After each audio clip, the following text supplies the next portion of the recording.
Bienvenue sur Popcorn Macabre. Si vous venez d'arriver, sachez que cette vidéo est la suite directe de ma première partie consacrée au mythe de Jack l'Éventreur, au cinéma et à la télévision. Nous avons traversé les brumes de Whitechapel avec Hitchcock, Klaus Kinski, Johnny Depp et toutes les visions du Ripper que le cinéma nous a offertes. Si vous ne l'avez pas vu, je vous raffiche le lien ici. Mais vous pouvez rester. Ici, on cherche la vérité. Et elle n'a rien d'un film. Aujourd'hui, on quitte la fiction. On range les bobines, on enfile les gants d'enquête. Car derrière les projecteurs, il y a les faits. Derrière les acteurs, il y a les corps. Et derrière la légende, peut-être un nom. Installez-vous, l'enquête commence. C'est parti, générique. Here's Johnny.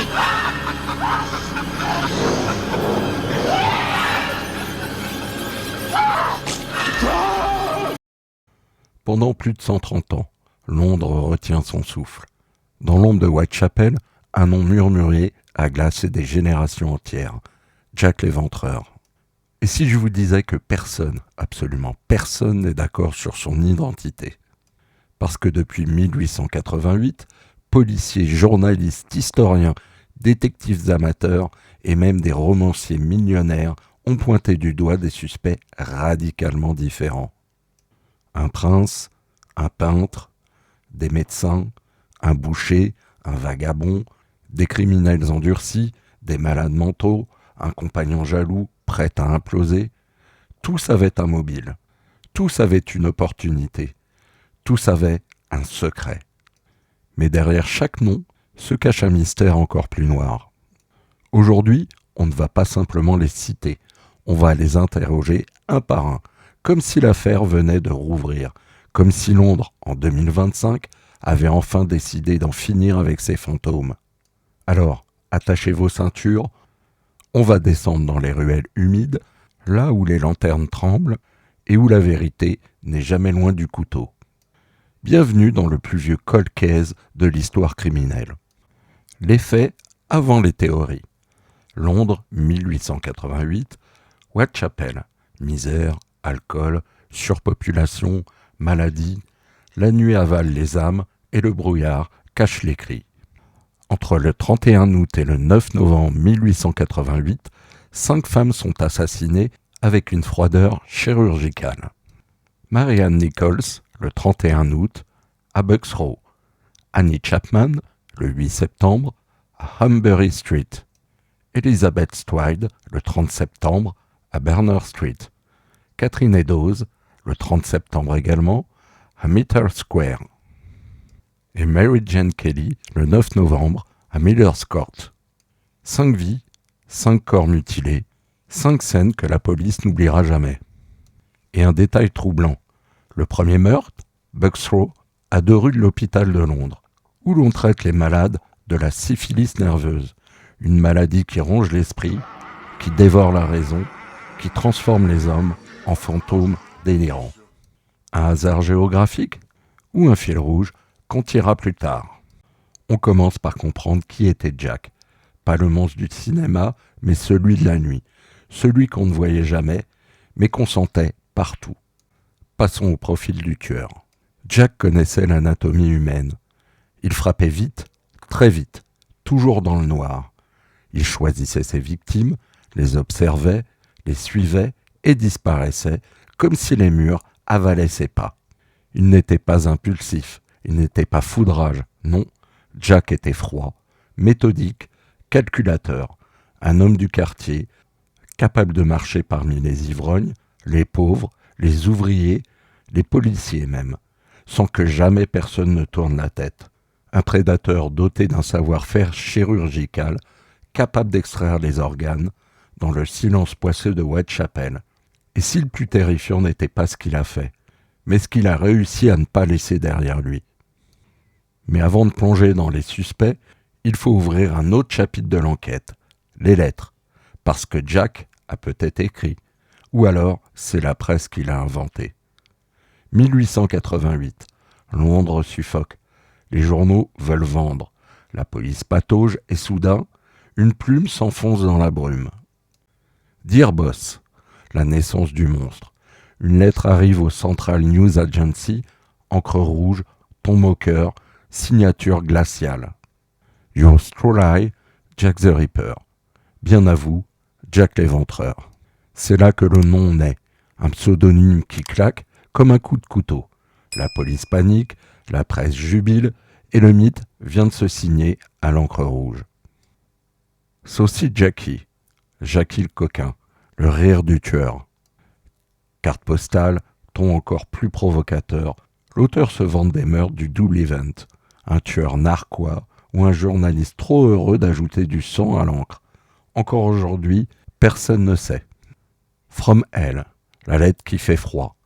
Pas d'humour cette fois, pas de bravade, juste une écriture chaotique et un morceau de rein humain envoyé avec la lettre. Soudain, c'est plus du sensationnalisme, c'est de la chair, de la mort, de l'horreur brute. Beaucoup pensent que c'est la seule lettre réellement écrite par le tueur. D'autres y voient l'œuvre d'un imitateur génial ou d'un journaliste prêt à tout. Au final, ces lettres racontent peut-être le tueur, ou peut-être le besoin de Londres d'en inventer un. Dans la brume, l'encre devient sang et le mythe prend forme. Mais il n'y a pas eu que des lettres. Une autre trace étrange est restée dans les rues. Le message de Goulston Street, le 30 septembre 1888. Quelques heures après le double meurtre, celui de Catherine Eddowes et d'Elizabeth Stride, un morceau de tablier ensanglanté est retrouvé, et au-dessus, sur le mur sombre, griffonné à la craie blanche, « Les Juifs sont les hommes qu'on ne blâmera pour rien ». Un message accusateur, une provocation du tueur, ou une tentative d'attiser la haine contre une communauté déjà ciblée. La police panique, on craint une émeute. L'inspecteur en chef donne l'ordre d'effacer le message, avant qu'il ne soit photographié. Aujourd'hui encore, son sens divise les historiens. Un indice du tueur ou une manipulation politique. Dans ce brouillard d'encre, de sang et de craie, chaque mot est un piège, chaque trace peut être une vérité ou une illusion. Parce que maintenant, on ouvre les dossiers, planche par planche, nom après nom. Et toi, derrière ton écran, à la fin de cette vidéo, tu sauras qui, selon toi, se rapproche le plus du véritable Jack. On attaque les suspects.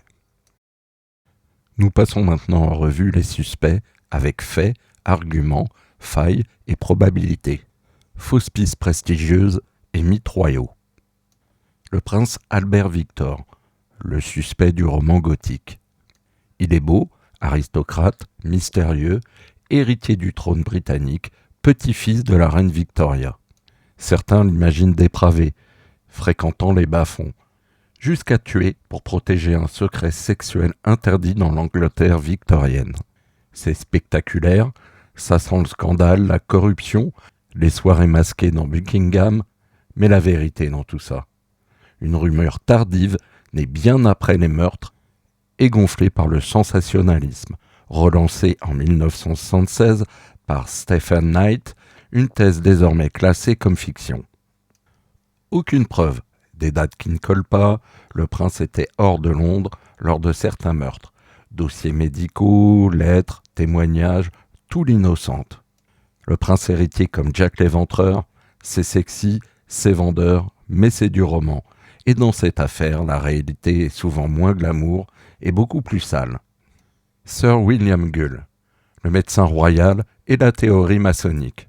Lui, c'est la version From Hell. Un chirurgien brillant, médecin de la reine, froid, distingué, terrifiant quand on le filme dans la brume. Les thèses du complot, une conspiration royale, une prostituée ayant eu un enfant avec le prince, des témoins éliminés, des loges maçonniques, des rituels, la couronne qui efface tout. Dans un film, c'est génial. Mais dans la réalité, encore une théorie née bien plus tard, encore une construction de Stephen Knight, et aujourd'hui considérée comme du pur imaginaire conspirationniste. Gull était âgé et malade, souffrait de crises neurologiques, aucun lien avec les victimes, mobile, inexistant. Aussi spectaculaire que faux. Mais rien que sa silhouette, son regard, on comprend pourquoi Hollywood l'adore. Walter Sickert, l'artiste maudit. Ah, le peintre, Les toiles sombres, les chambres closes, les visages en lambeaux de lumière, une âme tourmentée, des rumeurs d'opérations douloureuses dans l'enfance. Assez pour exciter l'imagination de Patricia Cornwell, qui dépense plusieurs millions, achète ses tableaux et traque l'ADN jusque dans le grain du papier. Elle jure qu'il est Jack. Les historiens, ils lèvent les yeux au ciel. Cette théorie, et aujourd'hui largement discréditée, repose plus sur une obsession que des preuves. Preuves contestées, chronologie incertaine, un artiste obsédé par le crime ne veut pas forcément dire que c'est un meurtrier. Sickert peut être fasciné, peut être voyeur de la noirceur humaine, mais parfois l'ombre d'un génie n'est qu'un reflet et pas un couteau. Et maintenant, on laisse tomber les mythes. On descend dans la boue, on regarde ceux qui pouvaient réellement le faire. James Kelly, l'évadé de l'asile, condamné pour avoir poignardé sa femme, interné, et puis il s'évade sans laisser de traces. Il erre des années, revient se rendre en 1927, épuisé, l'esprit fracturé. Dans son carnet, des phrases étranges sur purifier le mal. Il savait tuer, il savait disparaître, il détestait les femmes qu'il jugeait immorales. Profil, terriblement compatible. Preuve, circuler, y a rien à voir. Il aurait pu être Jack, il aurait pu être un monstre de la nuit, mais sans preuve, il reste ce qu'il était déjà, un homme brisé que la ville a recraché dans l'oubli. Montague John Dwight, l'homme respectable qui s'effondre. Professeur, avocat, un homme propre, lisse, convenable. Puis son esprit craque. Il parle de pulsion, il disparaît après le dernier meurtre. Et son corps est retrouvé dans la Tamise. Suicide après le crime ou juste un homme brisé dans une époque brutale. Le genre de suspect qu'on ne veut pas croire coupable parce qu'il nous ressemble trop. Scotland Yard l'a longtemps gardé en ligne de mire, mais aucune preuve. Juste une fin tragique et un vide qui ressemble trop à une absence pour être un verdict. On a posé le décor, démonté les suspects romantiques, plongé dans les êtres brisés. Maintenant, on rentre dans le cœur de l'horreur. On passe aux suspects qui font trembler les vrais enquêteurs, ceux dont on chuchote le nom dans les forums criminologiques, les conférences, les docus Netflix. Séverine Klosowski, alias George Chapman, chirurgien devenu empoisonneur. Formé à la chirurgie en Pologne, arrivé à Londres juste avant les meurtres, travaille comme barbier, encore un. Plus tard, il tue 3 femmes au poison. Un tueur avéré, pourquoi pas le Ripper? Parce que Jack n'empoisonnait pas. Il ouvrait, il lacérait, il prélevait. Profil du tueur, oui. Façon de tuer, non. Le monstre existe, mais est-ce le bon monstre? Un tueur, certain, mais une méthode trop différente. Dans cette affaire, ce n'est pas assez pour être Jack. Jacob Levy, le boucher syphilitique. National Geographic le place suspect numéro 1 de sa série. Pourquoi? Boucher de métier, maîtrise des découpes. Syphilis avancée, paranoïa, impulsivité, démence progressive. Haine du corps féminin, documentée dans sa descente. Habite au cœur de Whitechapel, à quelques mètres des scènes. Sort souvent la nuit, connaît parfaitement le quartier. Il meurt rongé mentalement, enfermé. Il n'avait pas besoin de se cacher dans la brume était son monde. S'il n'était pas Jack, il en était la silhouette la plus crédible. Aucun aveu, aucun témoin, juste un profil qui colle trop bien pour être ignoré. Charles Lechmer, celui qui découvre un corps. Lui, on n'en parlait jamais dans les vieux livres. Puis les enquêteurs modernes l'ont remis à la lumière. Et depuis, son nom fait froid dans le dos.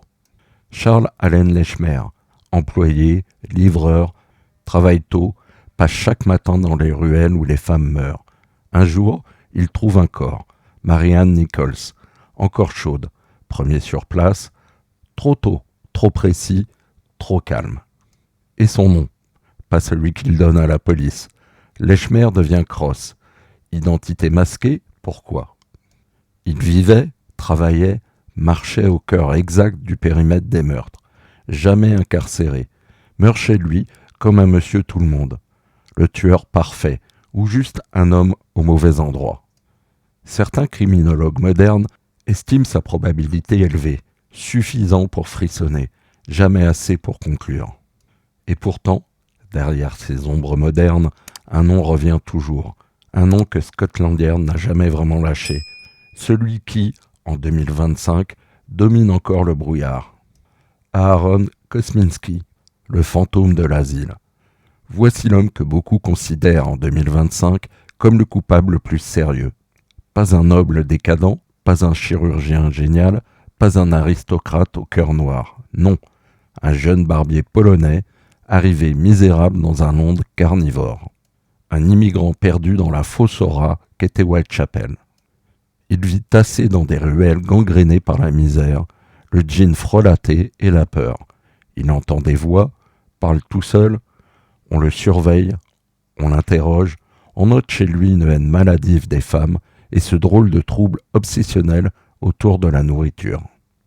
Un esprit qui se fissure lentement, une ville qui saigne brutalement. En 1891, il est interné. Un asile, des murs froids, des cris nocturnes, des pas de gardien trop lourds. Et dehors, comme par magie, les meurtres cessent. Bon, il faut préciser quand même que les meurtres canoniques s'arrêtent fin 1888 et que son internement a eu lieu en 1891. Le dossier jaunit. Kominski meurt en silence, oublié. Puis, l'arme moderne arrive, l'ADN. 2014, un châle. On dit qu'il reposait près du corps de Catherine Eddowes, quatrième victime du Ripper. On l'analyse, et là, explosion médiatique. On y trouve une trace génétique liée à un descendant de la famille Kosminski. Le monde retient son souffle. Serait-ce enfin lui ? Le Ripper, masqué non pas par la brume, mais par la science inachevée du XIXe siècle. 2025, nouvelle analyse, nouveau ton, les titres claquent. Correspondance quasi totale. Le rideau tombe ? Le mystère s'effondre ? Fin de l'histoire ? Non, pas ici, pas avec Jack. Parce que si l'histoire veut un monstre, la science veut des certitudes, et elle n'en a pas encore. Le châle n'a jamais été scellé, jamais conservé comme preuve judiciaire. Un objet manipulé, exposé, transmis. 13 décennies de mains, de poussière, de fibres humaines inconnues. Une chaîne de possession aussi trouée que les ruelles de Whitechapel. Des experts lèvent la main. Attention, contamination, confusion, conclusion prématurée. Et pourtant, ce détail, lui, reste comme une ombre derrière le rideau. Kosminski n'a jamais quitté Whitechapel. Il connaissait ses rues, ses impasses, ces passages étroits où le brouillard avalait les âmes et recrachait les légendes. Chaque raccourci, chaque issue, chaque nuit. S'il n'était pas Jack, alors il marchait terriblement près de lui. Un fantôme dans la brume, un nom chuchoté dans les asiles, un visage sans certitude. Le Ripper a peut-être un nom, mais l'histoire, elle, n'a pas encore signé la confession. On a vu les mythes, puis les fantômes, maintenant une dernière hypothèse. Et si Jack n'avait jamais existé ? Jacques l'Éventreur ou Jacques les Éventreurs ? Plusieurs tueurs, même quartier, même misère, même haine des femmes vulnérables. Une presse avide, un nom qui frappe, une histoire qui écrase la nuance. Jack n'était peut-être pas un homme, mais un masque, une invention journalistique qui avait tout avalé. Et dans une ville déjà rongée par la violence, parfois, il suffit d'un surnom pour devenir immortel. Alors, qui était Jack ? Un prince ? Jamais. Un médecin royal ?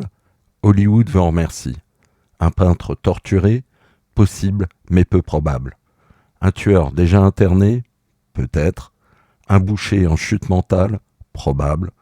Un charretier qui passait à l'aube au mauvais moment ou au juste moment ? Peut-être le plus effrayant. Un fantôme collectif, né du sang et des journaux ? Ça serait presque rassurant. Mais la vérité dans tout ça, le brouillard de Whitechapel n'a jamais vraiment disparu. Et peut-être que Jack n'est pas resté dans 1888. Peut-être qu'il n'a jamais quitté la rue. Il marche encore, dans chaque affaire irrésolue, dans chaque ombre qui glisse derrière vous.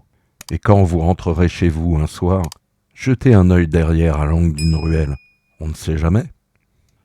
Avant de trancher, souvenez-vous, aucun dossier criminel de cette époque n'a été aussi poreux, aussi lacunaire, aussi rongé par le temps. Mais parfois même dans le brouillard, une silhouette finit par se dessiner. Après avoir pesé chaque piste, chaque mobile, chaque faille et chaque preuve, une hypothèse se démarque. Pas la plus spectaculaire, pas la plus cinématographique, pas celle avec des carrosses royaux dans la nuit et des sociétés secrètes, mais la plus humaine. Et souvent, c'est ça la vérité. Pas un film, une tragédie de chair et d'os.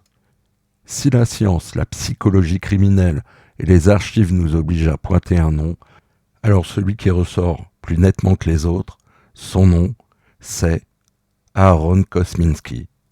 Parce que son internement tombe juste après les crimes, parce que son profil psychologique correspond, parce qu'il vivait au cœur du quartier, parce qu'il correspond au témoignage, parce que la police de l'époque l'avait dans le viseur, et parce que, même si contesté, les seules preuves ADN jamais évoquées dans l'affaire pointent vers lui. Est-ce une certitude ? Non. L'ombre de Whitechapel ne lâche jamais complètement ses secrets. Mais s'il restait qu'un nom dans la brume, ça serait le sien. Et pourtant, dans cette affaire, il y a un nom qui n'a pas de preuve formelle, juste une présence, une démarche. Et si je devais donner un outsider, celui qui me glace le sang, celui dont l'ombre colle trop bien à la ruelle, ça serait Charles Lechmer. Maintenant, dites-moi en commentaire, qui est votre Jack ? Kosminski, Lechmer, Lévy ou quelqu'un que l'histoire a oublié dans la brume ? Parce que tant qu'on se pose la question, Jack vit encore. Et quand vous quitterez la vidéo, jetez un œil derrière vous. À l'angle d'une ruelle, on ne sait jamais. Si cette descente dans le brouillard de Whitechapel vous a plu, abonnez-vous à Popcorn Macabre. Activez la cloche de notification pour ne manquer aucun cauchemar cinéphile. Et lâchez un like pour nourrir l'algorithme. Il a faim lui aussi. Une autre affaire vous obsède ? Dites-le moi. On ira l'ouvrir ensemble. À très vite, dans l'ombre et dans une prochaine vidéo.